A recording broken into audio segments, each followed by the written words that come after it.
Malaquias capítulo 4. Se você não achou ainda, vai lá em Mateus, volta um pouquinho a sua Bíblia, anda 400 anos e chega aqui em Malaquias. Amém? Capítulo 4, versículo 1. Pois eis que vem o dia e arde como fornalha, todos os soberbos, os orgulhosos e todos os que cometem perversidade serão como restolho, como palha. O dia vem e os abrasará, diz o Senhor dos Exércitos, de sorte que não lhes deixará nem raiz e nem ramo. Mas para vós outros que temeis o meu nome, nascerá o sol da justiça. Quem é o sol da justiça, gente? Jesus. Nascerá o sol da justiça, trazendo salvação. O que ele trouxe para nós? Salvação nas suas asas. Saireis e saltareis como bezerros soltos da estrebaria. Ou seja, seremos libertos, livres, né? Como aquele animalzinho que ficou preso tanto tempo ali e agora ele está sendo liberto, né? Versículo 3: pisareis os perversos, porque se farão cinza debaixo da planta dos vossos pés, naquele dia que preparei, diz o Senhor dos Exércitos. Lembrai-vos da lei de Moisés, meu servo, a qual lhe prescrevi em Horebe para todo Israel, a saber, estatutos e juízos. Eis que eu vos enviarei o profeta Elias, antes que venha o grande e terrível dia do Senhor, e ele converterá o coração dos pais aos filhos, e o coração dos filhos a seus pais, para que eu não venha e fira a terra com maldição. Vamos orar. Obrigado, Deus, pela tua palavra. Obrigado pelos louvores que pudemos entoar ao Senhor, pelas ofertas. Obrigado por cada vida aqui presente. E agora diga comigo, irmãos, diga assim: Senhor Jesus, eu quero ouvir a tua voz, dá-me entendimento da tua palavra, fala ao meu coração e me ajuda a praticá-la, em nome de Jesus. Amém? Queridos, nós estamos lendo o último livro aqui do Velho Testamento, o último dos 12 profetas menores. Após esse momento, essa última palavra, Deus, ele profeticamente deixa de falar durante 400 anos e volta a falar novamente através de João Batista. Por isso que ele cita aqui, né, Elias, e lá no Novo Testamento Jesus fala, olha, Elias é João Batista, não que Elias havia ressuscitado, mas que ele daria continuidade ao ministério de Elias aqui na terra. E diz a palavra, esse texto está falando que haverá um dia que aqueles, os soberbos, orgulhosos, que cometem perversidade, eles irão passar. Mas ele fala para nós aqui, quantos aqui entregaram a sua vida a Jesus? Faz assim para mim, amém? Está falando para você, e essa palavra que eu estou falando nessa noite é para você que é cristão, amém? Quando Malaquias escreve, ele escreve para o povo de Israel. E eu quero dar uma mensagem para você que já é filho e filha de Deus. E se você não é ainda, se você não entregou o seu coração a Ele, que você o faça nessa noite. Basta você convidá-lo para entrar no seu coração, e aí você vai ser filho e filha de Deus. Tivemos uma oportunidade muito tremenda lá no trabalho com os idosos lá na Vila Olímpia. Terminamos a palavra, fizemos um apelo e uma senhora veio. Eu disse para ela: olha, você entrou aqui como criatura e está saindo como filha de Deus. Amém? Não?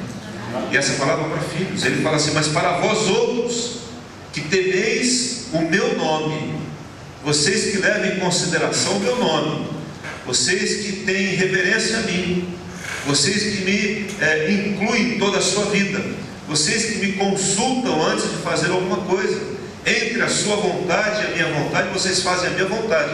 Para vocês que temeis o meu nome, nascerá o sol da justiça, nascerá Jesus, ele virá, trazendo salvação nas suas asas. Na outra tradução, nas suas franjas. Ou seja, o sacerdote, quando ele vestia a sua estola sacerdotal, ele tinha nas franjas da sua estola dizeres da lei de Moisés, da palavra de Deus, das suas promessas, das suas profecias. Então haverá salvação, porque a profecia está se cumprindo. Ele está dizendo aqui: saireis e saltareis como bezerros soltos da estrebaria. Ou seja, vai haver muita alegria. Aí ele fala que vai pisar os perversos e tal, e ele fala assim: lembra da lei de Moisés, meu servo, a qual lhe prescrevi em Horebe, ou seja, não deixe de prestar atenção nos princípios da minha palavra. E eis que eu vou enviar o profeta Elias. Aí ele envia João Batista, que é o precursor de Jesus, ele vem antes, né? E o profeta Elias será enviado, e ele converterá o coração dos pais aos filhos, e o coração dos filhos a seus pais, para que ele não venha e fira a terra com maldição. Queridos, o que está acontecendo é que o povo de Israel havia se desviado novamente, pela enésima vez, dos caminhos do Senhor, né? Aqui o templo já tinha sido construído, o culto já havia sido restabelecido a Deus através de Esdras, os muros de Jerusalém haviam sido reconstruídos. Eles estavam vivendo um tempo aqui onde eles estavam aguardando algumas promessas do Senhor, e sempre Israel achava que o Messias viria como um governador, como um grande general, para libertar o povo, derrotar os inimigos e assim por diante. E a história era um pouco diferente dessa, é assim, mas não é da forma como eles haviam imaginado, e eles começam a se desviar novamente. E esse livro aqui, Malaquias, é tido como um profeta sacerdotal, e alguns pontos são importantes nesse livro. Quando você lê em casa com calma, você vai ver como importante as profecias aqui, a palavra de Malaquias, inspirado pelo Espírito Santo. Mas ele fala sobre a fidelidade a Deus, ele escreve sobre isso. Não deixe das leis, não deixe dos princípios da palavra, retorne a eles. É um clamor que Malaquias está falando, que o povo volte à palavra de Deus. Ele chama o povo a voltar-se para a lei do Senhor, a palavra do Senhor. Em segundo lugar, ele fala contra a adoração hipócrita. Você pode ver depois aí, né? Ele fala assim: olha, o povo está vindo a mim e eles estão oferecendo sacrifícios de animais cego, coxo, doente. Vocês estão dando o resto para mim. Vocês não dão isso para os seus governadores, para os políticos. Vocês não dão isso para uma pessoa que vocês consideram importante, mas para mim vocês estão dando o pior, ele está dizendo aqui. E ainda quando vocês se reúnem, vocês estão dizendo: que canseira, né? Não aguento ficar 2 horas na presença de Deus mais. É muita coisa, não precisa disso, né? E o povo começou a se afastar de Deus, e estava agora, né, se afastando e dizendo que as coisas de Deus eram canseira, a hipocrisia, a adoração mecânica, que é o que nós não queremos que aconteça no nosso meio. Vir aqui, levantar a mão mecanicamente, voltar para casa achando que cumprir a minha obrigação, né? Aí eu dei meu dízimo, cumpri minha obrigação. Tudo isso, se não for um ato de amor, um ato de reverência, um ato de entrega ao Senhor, um ato de uma expressão genuína do nosso coração, não tem valor nenhum a Deus. E Deus estava rejeitando esse tipo de coisa. Mas ainda Malaquias fala contra a idolatria, né?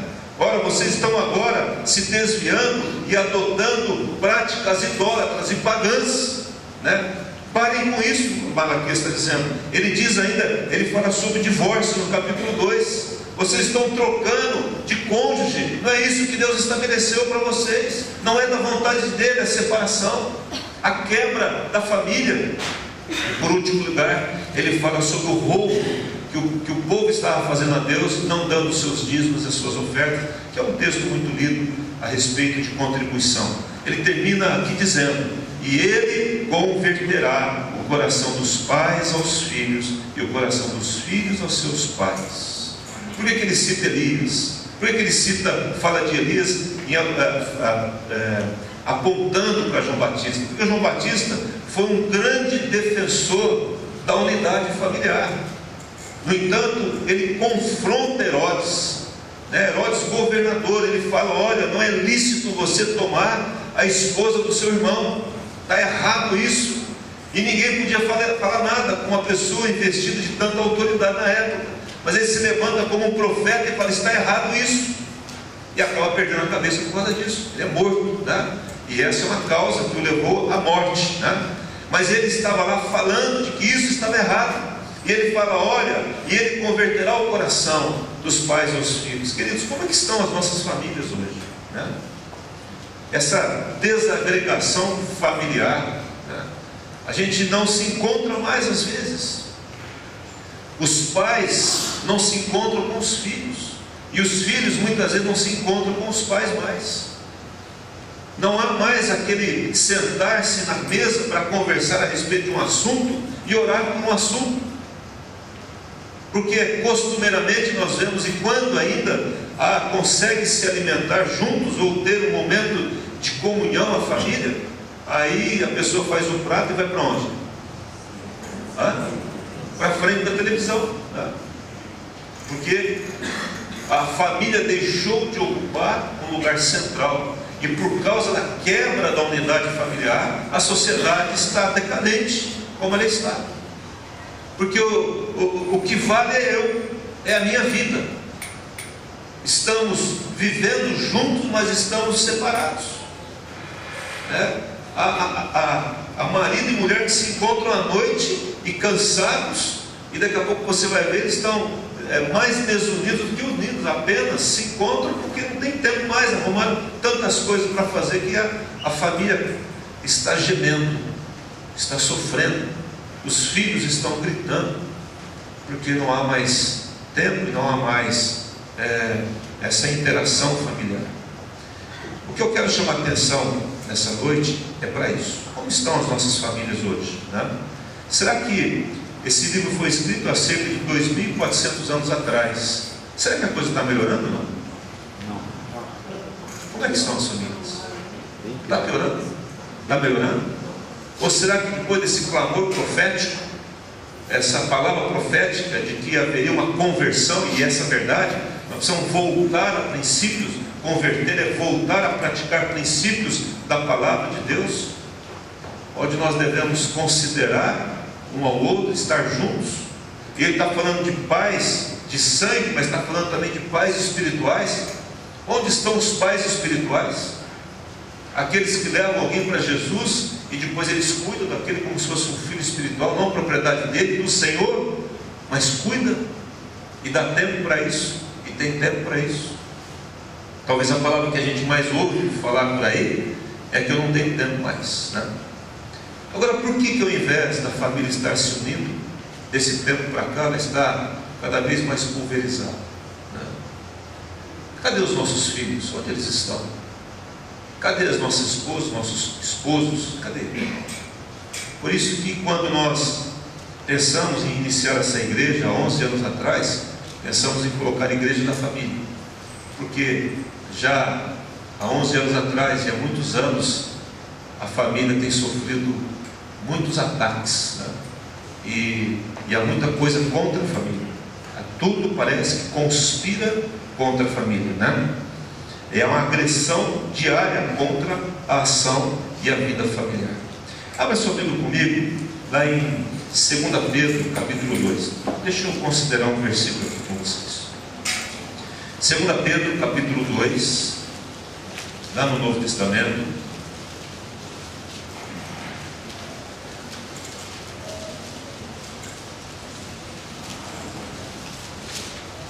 Acharam, amém?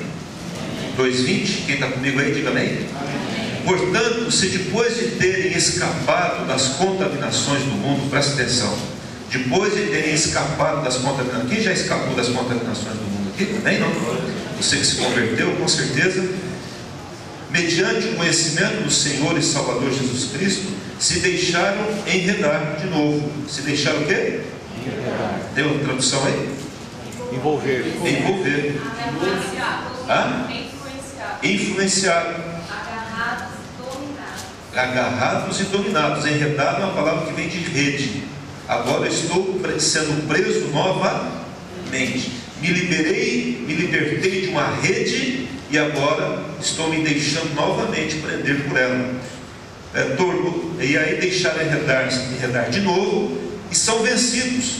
Tornou-se o seu último estado pior do que o primeiro. Amém?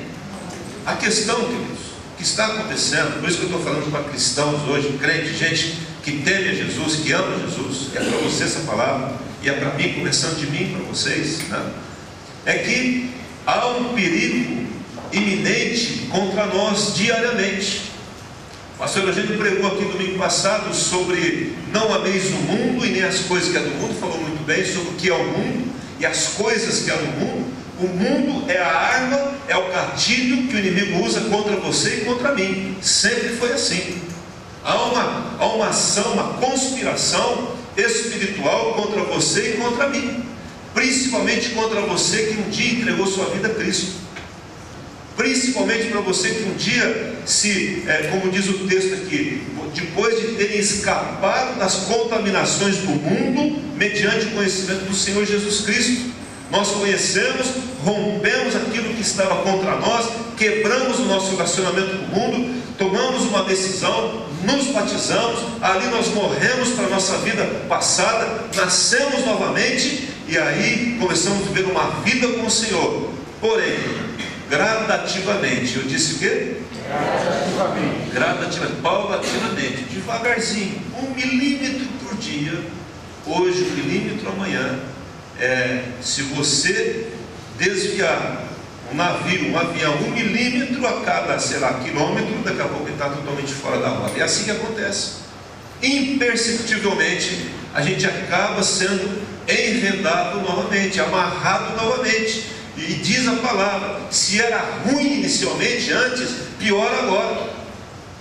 E ele continuou dizendo, pois vocês nem em casa, pois melhor lhe fora nunca tivessem conhecido o caminho da justiça, do que após conhecê-lo volverem para trás. É melhor isso. Mas existe uma arma muito interessante, se você der uma olhada aí na sua Bíblia, no versículo 19, nesse mesmo capítulo, diz assim, prometendo-lhes o que, gente? Liberdade, quando eles mesmos são escravos da corrupção, pois aquele que é vencido fica escravo do vencedor. A liberdade que o mundo fala, a falsa liberdade, onde o jovem é confrontado todos os dias, cara, viva a sua vida, você é jovem ainda, rapaz, larga a mão de ir na igreja, para que isso? Né? Rapaz, você está dando dízimo para ele, que negócio é esse? Né? Usa isso, vai ser feliz. Parece que está sendo tão infeliz, né? Parece que o cristianismo é uma coisa que traz um peso grande. Por isso que o povo, quando se distanciou de Deus, falou assim, que canseira esse negócio. Querido, quando você vem ao culto, se isso é uma canseira, porque há alguma coisa errada, é porque estamos distantes da fonte que é Jesus. É porque por algum motivo, por algumas circunstâncias, nós nos desviamos, estamos achando que isso aqui é um peso. E aí começamos a fazer como o povo de Israel, lá em Malaquias, começamos a dar o pior para Deus. Dávamos o melhor, dávamos o nosso melhor dom, o melhor tempo, tínhamos tempo para tudo, agora não temos tempo para nada, nem para as coisas de Deus, nem para a família, nem para nada. Meu negócio é trabalhar e ganhar, é isso, como se o dinheiro fosse perpetuar, fosse eterno. Diga assim comigo, dinheiro, posição, influência, todas essas coisas são passageiros. Amém? Amém. Irmãos, pega os homens mais influentes do mundo, morreram, acabou, já foram, passaram, só tem livro escrito, e que foi lido ainda, virou best-seller por um tempo, daqui a pouco ninguém lê mais, fica na história. Mas alguma coisa que não passa é a sua vida. Diga assim, a minha vida não passa. Amém? Deus colocou a eternidade dentro de você. Amém? Só que com o tempo as coisas vão solapando as nossas vidas. E aqui Pedro está alertando o povo, olha, cuidado com isso. Tome cuidado, porque isso desvia vocês do propósito de Deus. Amém? Cuidado que daquilo que você foi liberto anteriormente, você pode estar preso novamente. É interessante que toda a restauração que foi feita por Esdras, Neemias, Zorobabel, Ageu, Zacarias, toda a restauração que foi feita estava sendo toda perdida nesse tempo, porque o povo gradativamente estava se desviando dos princípios da palavra de Deus. 1 Coríntios 15, não precisa abrir, ele diz assim, eu estava lá numa conexão aí dos jovens, que é a reunião dos jovens, né? Grupo familiar dos jovens, e eles estavam estudando Gálatas capítulo 3, e ali em Gálatas estava dizendo, Paulo escrevendo à igreja dos Gálatas, dizendo assim, cuidado gente, aqui é Pedro escrevendo, lá Paulo falando, a mesma história. Os judaizantes estavam entrando dentro da igreja da Galácia, e dizendo para o povo que era necessário, aqueles que já foram libertos, aqueles que já estavam, que foram libertos pelo sangue do Senhor, aqueles que um dia tiveram encontro com o Senhor, que estavam livres, agora precisavam circuncidar. Aqueles que foram livres precisavam agora praticar alguns preceitos do Velho Testamento, da lei de Moisés, esquecendo que Jesus subiu à cruz e ali ele cumpriu a lei. Ele diz: agora rasgou o véu, nós temos podemos chegar diante do trono da graça de Deus, não precisamos mais dessas ordenanças, porque é a graça que prevalece, é a maravilhosa graça. Amém? Não? É a Amazing Grace. Uau! Digo que é assim, ó. Amazing Grace. Ó, você fala inglês, doido. Ó, maravilhosa graça. E eles estavam jogando a maravilhosa graça no lixo para novamente pegar os preceitos da lei, para o qual ninguém vive. O que eu disse? Ninguém vive. Amém? Temos que tomar cuidado, irmãos. Esse negócio não mexa nisso, não toque aquilo, tem coisa, irmãos. Se você não fizer por amor, não tem valor diante de Deus. Você pode estar aqui de corpo presente, mas se a sua cabeça estiver lá fora, você não está prestando culto a Deus. Amém? Não? Amém. É que nem um rap que o menininho cantou para mim, o Tutu contou para mim, que é o crente girafa, corpo dentro e cabeça fora. É o crente chiclete, mastiga, mas não engole, né? Nunca faz parte da vida dele. E isso é algo, diga comigo assim, gradativo. Interessante que em Provérbios 13 ele fala assim: a quem anda com o sábio será sábio, mas o companheiro do insensato se tornará mau. Irmãos, eu vou dizer algo aqui. Não existe pessoa tão resistente, não existe, que conviva com pessoas do mundo que consiga manter uma vida reta com Deus. Eu quero dizer algo para você. Não, pastor, comigo nunca vai acontecer. Estava acontecendo com Israel, acontece com muitos, e vai acontecer com todos aqueles que têm preferência em ter relacionamento com incrédulos do que com pessoas que creem no Senhor. Sabe, um dos termômetros de que se nós estamos bem ou não é quando eu começo a preferir as amizades que não tem nada a ver com Deus, que não falam nada de Deus, e eu prefiro estar com eles do que estar com pessoas que creem em Deus. Mas pastor, crente é muito complicado, pastor. Crente é muito complicado, é bitolado, é quadrado, é retângulo, é sei lá, é polígono, né? Crente é isso e aquilo, mas são crentes, meu querido. O Espírito que está neles está em você. Não há comunhão sem Espírito Santo, não há intimidade sem Espírito Santo. Amém? Não? Amém. Por isso que a palavra diz: não vos enganeis, 1 Coríntios 15:33, as más conversações corrompem, contaminam os bons costumes. Eu vou perdendo bons costumes com a conversa errada. De tanto eu ouvir conversa errada, eu começo a fazer aquilo que não está correto diante de Deus. Eu começo a infringir a palavra, eu começo a contrariar um princípio bíblico, e isso não é do dia para a noite, é gradativamente. Amém? Salmo 1 ele diz assim: bem-aventurado, feliz o homem que não anda no conselho dos ímpios, que não adota o conselho daquele que não tem nada a ver com o reino de Deus, não se detém no caminho dos pecadores, não para, e nem se assenta na roda dos escarnecedores. Percebe que é um processo? Estou andando, e aí cara, como é que você está? Estou fazendo isso. Aí mesmo, como é que é isso? Parei. Rapaz, esse negócio de... me explica melhor esse negócio. Pronto, já começou a conversa. Amém? E a partir dessa conversa, se essa conversa não tiver um princípio bíblico, não tiver uma raiz na palavra de Deus, você está correndo um grande risco de achar que aquilo ali é uma verdade. Porque Satanás nunca vai colocar uma mentira deslavada na sua frente. Ele vai colocar uma verdade misturada com mentira. O que eu disse? Uma meia verdade, se é que existe isso, né? Porque meia verdade é mentira. E ele vai começar a falar isso. E Jesus diz assim: eu sou o caminho e a vida. Ninguém vê ao Pai. Eu sou aquele que liga ao Pai. Eu sou o único, não há outra pessoa. Amém? Amém. Bem-aventurado, mas o seu prazer está na lei do Senhor, e nela medita de dia e de noite. Aqui nesse texto de 2 Pedro capítulo 2, no versículo 15, ele fala de pessoas que abandonaram o reto caminho e se extraviaram.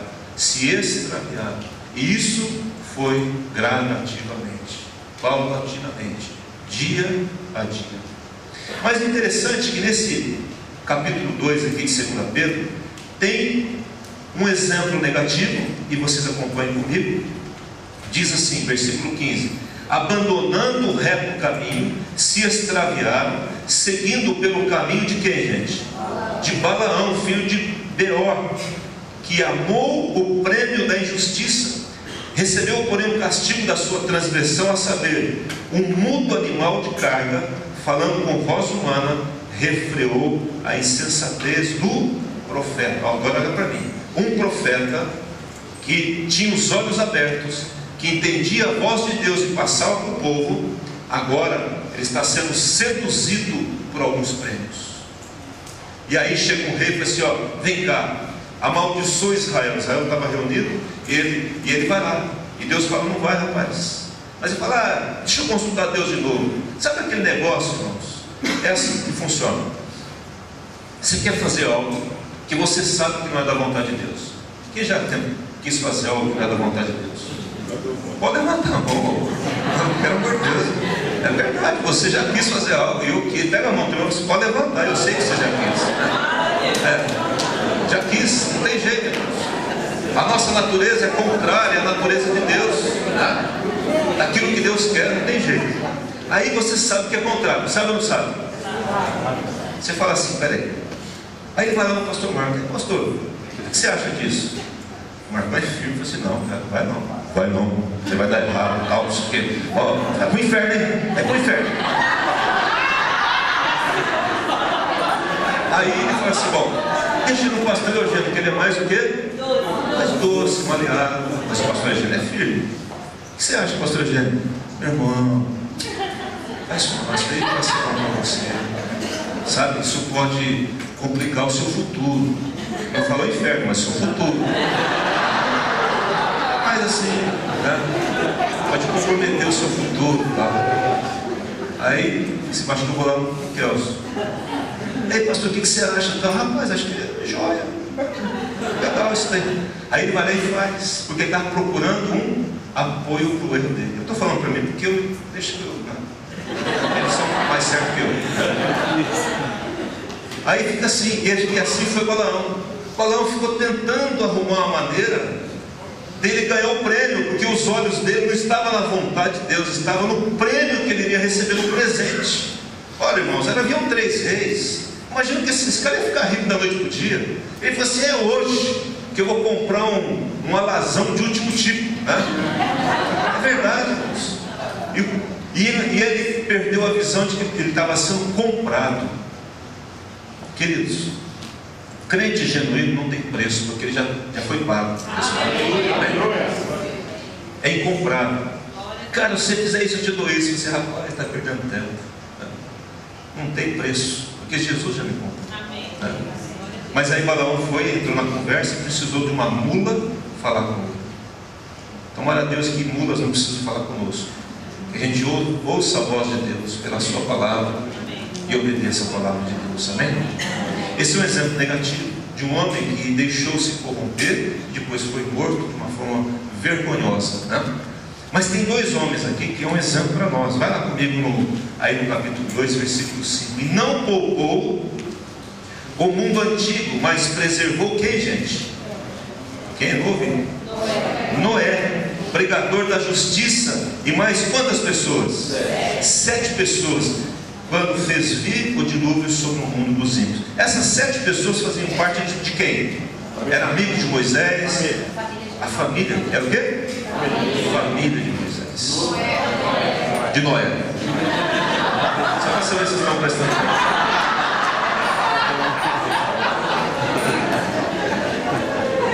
Aí Deus olhou para o mundo, ele viu esse negócio, está acabado. Mas espera lá, ele olhou e falou assim: caramba, mas tem um homem, uma família ali, que não se corrompeu. O mundo é o mesmo. A inclinação do homem é a mesma. Mas ele olhou um homem que não se contaminou.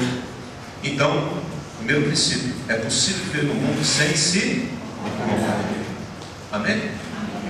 E ele estava vendo ali, Deus olha para esse homem e escreve assim lá em Gênesis 6: eis a história de Noé, homem justo, homem o quê? Íntegro entre os seus contemporâneos, ou seja, manteve a integridade no meio do lugar social que ele estava vivendo e que anda com Deus. Eu gosto muito da palavra andar com Deus, porque isso previne a nossa vida, irmãos. Se você anda com Deus nesse mundo, nada vai te desviar dele, amém? Porque você não vai estar onde Deus não está. Porque você está andando com você, teu amigo, né? E você vai falar assim: Deus, e agora? O que eu faço? Deus fala: não faz. Então você não vai fazer. E aquela companhia: cuidado com aquilo ali, cuidado com essa conversa. E aquele lá: cuidado. Olha, isso aqui é bom, isso não é bom para você. Amém? Esse homem, habitualmente, andar com Deus é que Deus fazia parte do cotidiano de Noé. Amém? Amém. E olha só uma coisa: o Espírito Santo ainda não vivia dentro do homem, ele pairava sobre o homem. Amém? Hoje, diga assim: o Espírito Santo está aqui dentro de mim. Amém? Você, diga assim: eu sou casa, morada do Espírito Santo. Então é só você dizer assim: Espírito Santo, o que o senhor acha? Ele vai falar para você. Quem já tomou uma decisão e lá dentro da sua alma, alguma coisa, você lembra de alguma coisa? Alguma coisa está dizendo que não está bem. E você foi, o que aconteceu? Quebrou a cara. Invariavelmente é assim que acontece. Quebra a cara. Ai meu Deus, se eu tivesse dado atenção àquela voz, era Deus o quê? Falando com você, te alertando sobre aquilo lá. O homem que no meio dos seus contemporâneos foi visto por Deus. E é interessante, se você for ler lá em Gênesis capítulo 6, no versículo 18, Deus fala para Noé: Noé, eu vou estabelecer uma aliança contigo. Vou fazer uma aliança contigo, com teus filhos, com a tua mulher e com as mulheres dos teus filhos, com as suas noras. Amém? Então a aliança que Deus tem com você é com você, com quem mais? Com sua família e assim por diante. Amém? Estão todos incluídos aí. E o mundo é destruído, mas Noé e a família de Noé é preservado. Outro nome que é citado aqui diz assim, versículo 7: ele livrou o justo Ló, afligido pelo procedimento libertino daqueles insubordinados. Ou seja, havia uma liberalidade carnal lá em Sodoma e Gomorra, e eles não se submetiam a nada, insubordinados, porque este justo, ou seja, o Ló, pelo que via e ouvia quando habitava entre eles, atormentava sua alma justa cada dia por causa das obras iníquas daqueles. Queridos, nós temos que olhar para o que está acontecendo no mundo e ficar indignado com o que está acontecendo.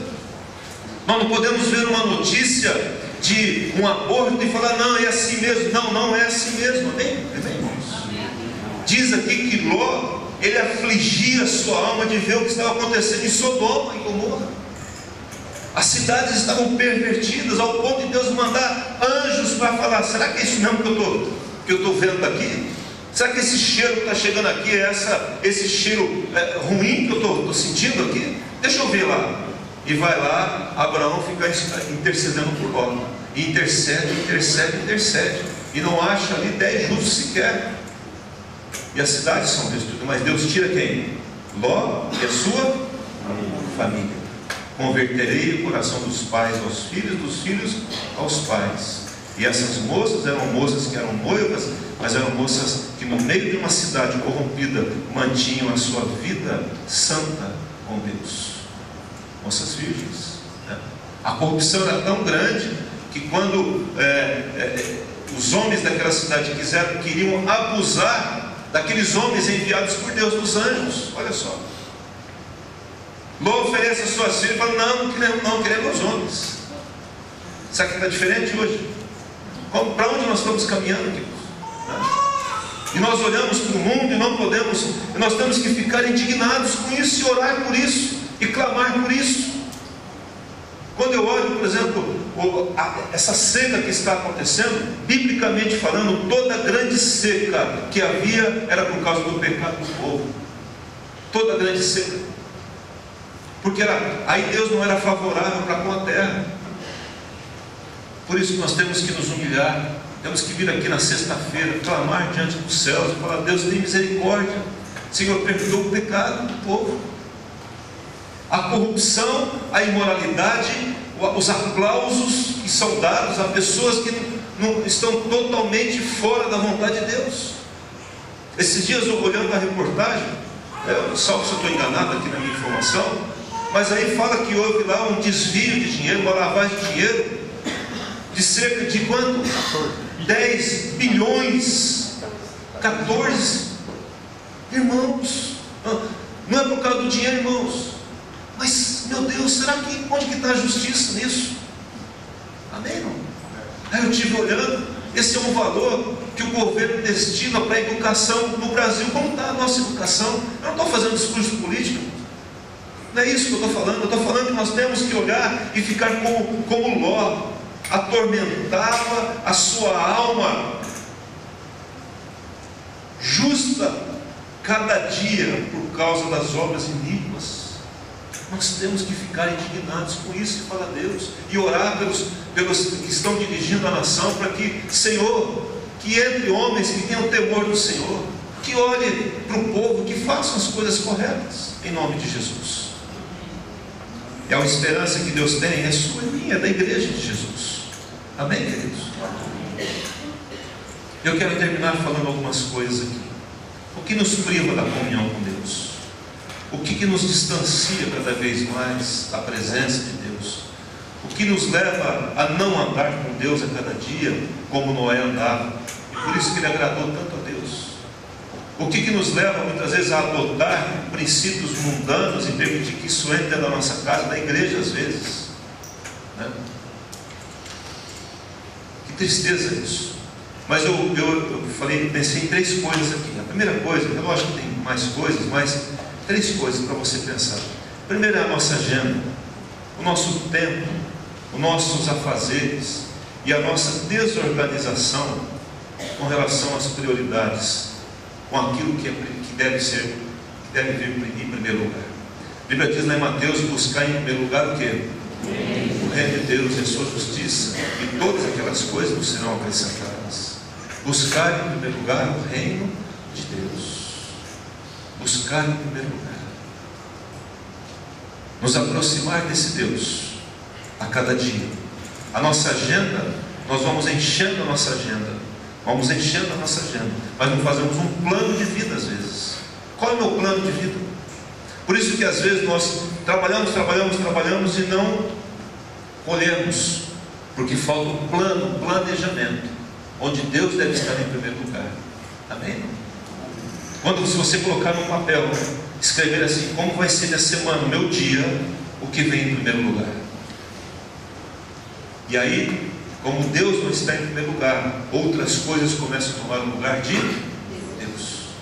E aí, as conversas vêm, as coisas vêm, daqui a pouco eu estou relativizando a palavra de Deus e me conformando com este mundo, entrando na forma do mundo, na forma do mundo. Cuidado com isso, em nome de Jesus. Correndo muito mais atrás das urgências, tem que fazer isso, tem que fazer aquilo e tal. E aí a gente se sente bem, porque chega cansado em casa, mas nunca para fazer um relatório para ver o quanto que aquilo realmente está rendendo ou não. Se o esforço que eu estou empreendendo está sendo compensador ou não. A segunda coisa é aquelas coisas que roubam o nosso tempo e a nossa comunhão com Deus ainda, são as redes sociais. Celular é uma bênção, parece que você é só contra esse celular. Não, irmão, não sou contra esse celular, não sou contra meios de comunicação, rede social, internet, nada disso. O que eu estou falando aqui é que isso tem nos roubado tempo com Deus. Agora presta atenção aqui.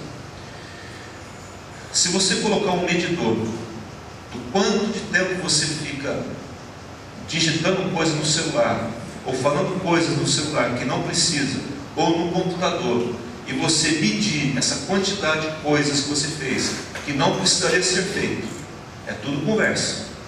E checar isso com o tanto de tempo que você deu com Deus, qual é a conta? Como que fica essa conta? 1 por 1000.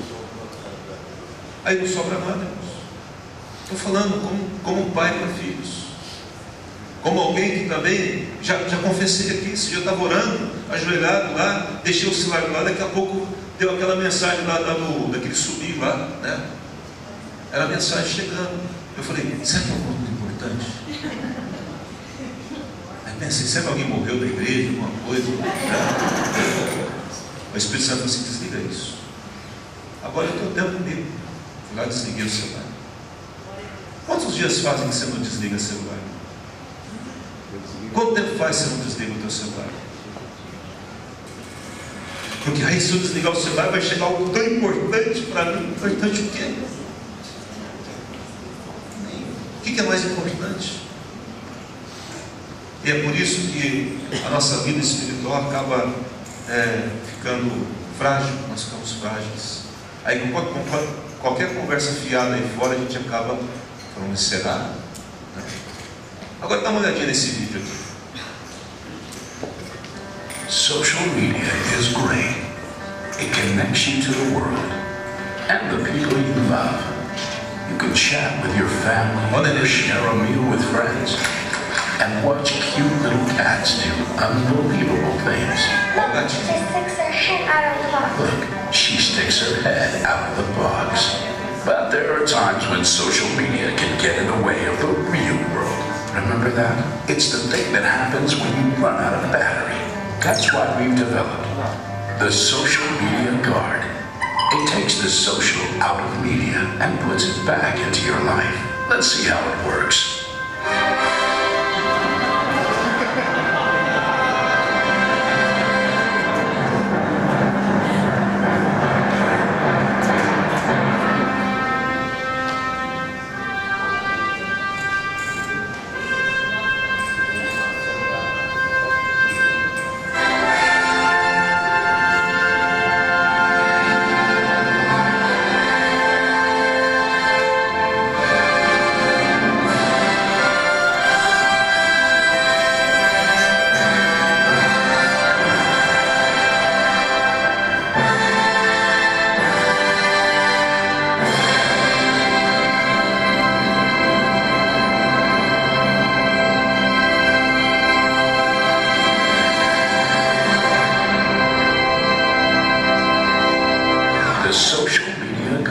Agora é propaganda da Coca-Cola, não precisa. Mas será que a gente vai ter que chegar num ponto desse? Que eu saiba, isso aqui é para cachorro, né? Você leva o cachorrinho lá que está machucadinho, vai ficar lambendo machucado lá. Mas o que eu quero assim, eu quero impactar você, porque antes que aconteça algo pior, a nossa falta de vida com Deus, isso daí, irmãos, é uma bênção, mas nós temos que tomar cuidado. Nunca o Evangelho esteve tão próximo do homem como está hoje, amém? Nunca. Quem aqui, na época que não tinha Bíblia no celular, carregava a Bíblia 24 horas no bolso? Não tinha como. Você pegava a Bíblia na igreja e voltava. Hoje você tem a Bíblia 24 horas aqui, no teu bolso, na tua bolsa. Qualquer hora do dia, você está lá para ser atendido em algum lugar, é só começar a ler a Bíblia. Amém? Mas o que será que nós estamos fazendo na hora que está esperando? Né? No Facebook conversando coisas que... Você viu a fulana? Ela foi no culto. Você viu o cabelo dela? Você viu não sei o quê? Você viu o pastor? Ih, o pastor estava xarope lá. Não é pobrinho lá. O pastor é quadrado, né? É losango. E aí essas conversas, irmãos, dá uma olhada, dá uma filtrada no que nós conversamos durante o dia. O que nos aproxima de Deus e o que nos aproxima do mundo. Amém? Jesus disse assim: eu não os peço que os tires do mundo, mas que os guarde do mal, os livre do mal. Não tem como sair desse mundo. Tem? Não tem. Mas enquanto nós estivermos aqui, nós temos que tomar cuidado, porque o mundo conspira contra a palavra de Deus e a vida cristã que você tem que levar. Em último lugar, A primeira é a agenda, a questão dos ladrões do tempo, a questão das redes sociais. E a última coisa que nós temos que enfatizar são as nossas convicções. A falta de convicção nos leva a relativizar as questões da palavra de Deus. Sem convicção nós não vamos chegar em nenhum lugar. Se eu não acreditar naquilo que eu estou vivendo e onde eu estou, nós vamos ser corrompidos por qualquer vento de doutrina que venha por aí, né? Lá em Apocalipse fala dos nicolaítas, fala de tantos outros que se infiltraram no meio da igreja para desviar o povo. Então, convicção, em primeiro lugar, convicção em quem nós cremos. Diga para o teu irmão assim: em quem você crê? Você crê em quem? Ele é o Senhor da minha vida. Senhor fala dono, amém? Não? E eu sou servo. Então, a convicção ou a falta de convicção em quem eu creio, eu começo a me desviar. Então eu quero que nessa noite, em nome de Jesus, se você não tenha essa absoluta convicção em quem você crê. Eu creio em Jesus Cristo. Ah, mas eu creio no Maomé, eu creio no Krishna, eu creio não sei quem, no santo, fulano de tal. Você pode crer no que você quiser, mas eu creio em Jesus Cristo, amém? Não? A segunda coisa é a convicção do nosso modo de vida, do nosso estilo de vida, amém, queridos? É a convicção de que eu tenho um estilo e um modo de vida que não é do mundo. Pronto, ponto final. Eu não preciso me aproximar do mundo, porque eu não faço parte dele, amém, queridos? Qual é o teu estilo de vida? Você anda pelo quê? A Bíblia diz que nós devemos andar por fé e não por aquilo que vemos. Eu ando por aquilo que eu não vejo, que é Jesus. Eu ando pela fé. Eu caminho. Eu estou no mundo, mas o meu estilo de vida é diferente. Meu estilo de vida é verdade. Meu estilo de vida é santidade. Meu estilo de vida é fazer as coisas da melhor forma possível. É me doar ao máximo, em nome de Jesus. Amém? Não? Aquilo que eu faço, eu quero fazer para o Senhor tudo que eu faço. Eu quero estar em casa servindo a Deus na minha família. Quero estar na igreja servindo você, porque você é meu irmão em Cristo. E assim eu estou servindo a Deus. E a convicção para onde você e eu vamos, vai quando morrer. Para onde vamos? Nós estamos caminhando para onde? Amém? Então, eu tenho a convicção em quem eu creio. Eu tenho a convicção de que maneira eu vou viver essa vida que eu estou vivendo aqui na terra. Eu sei que eu tenho. Eu não preciso me coadunar com o mundo. Eu não preciso copiar o mundo. Eu não preciso disso para me sentir bem. E eu sei para onde eu vou. Amém? Vamos orar, vamos ficar de pé em nome de Jesus.